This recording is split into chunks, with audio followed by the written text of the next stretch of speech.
We are tracking a lot of heavy rain across southern Colorado, producing some issues for drivers. In fact, we have had some reports of flooding near Highway 83 in Northgate. This picture was actually tweeted by the Colorado Springs Fire Department and is of a car rescue. You can see that car submerged in quite a bit of water, and we have had some very impressive totals as far as rain amounts are concerned out there this afternoon. And now as we head into the evening, the rain isn't really letting up.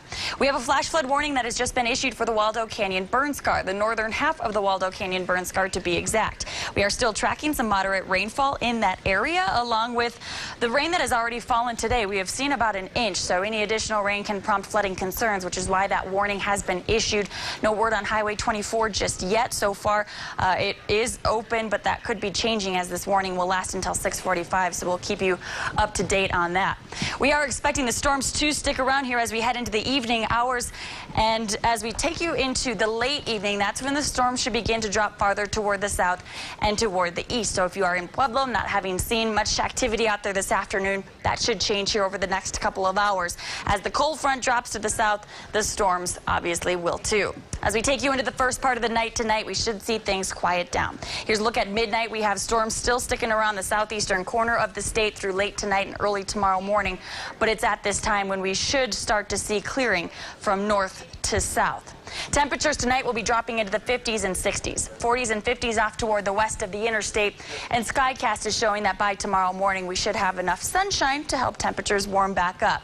Looking like a much less active day tomorrow afternoon. We'll have the storms over the mountains, a few storms over the Wets and Sangres by 2 o'clock. Could see a few of those sliding over the interstate through the late afternoon and into the evening hours. Storms that pop up tomorrow will be capable once again of producing heavy rain. So even though we will not be seeing as many storms tomorrow, all we need is one to move over the burn scars or areas saturated by the rain out there today to cause some flooding concerns. So we'll be monitoring that close, not only tomorrow afternoon, but you'll notice through 7 o'clock we keep those storms around, with those storms dropping toward the south into the Pueblo area by 9 o'clock.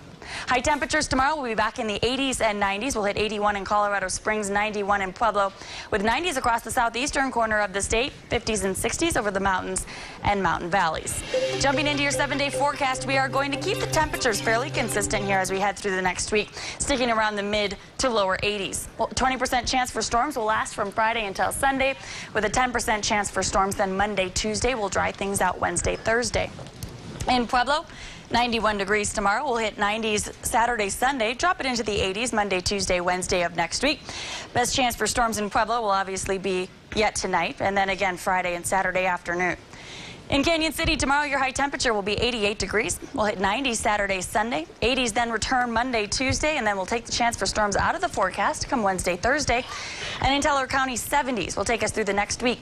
A 30% chance for storms tomorrow, so it will be another soggy afternoon with the potential for flash flooding again before we start to see some quieter conditions arriving by early next week.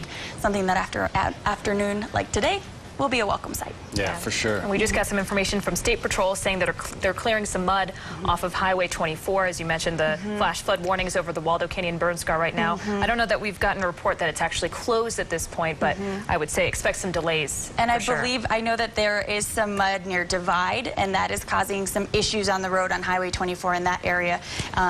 So, yeah, some issues out there for drivers, unfortunately, at a very bad time to get some conditions on the roads that are not ideal. In the picture you showed of the rescue, our Jonathan Petromologist tweeted out that firefighters advised people to not drive through there, and the lady ignored the firefighters' request, and therefore she had to be rescued. So, you know, law enforcement, they know what they're doing, so I guess it's best to listen to them. Yeah, and the power of water, I mean, only 6 inches can sweep your car down the road, so that's nothing you want to mess around with. Absolutely. We'll be right back. We'll be joined by Dr. John.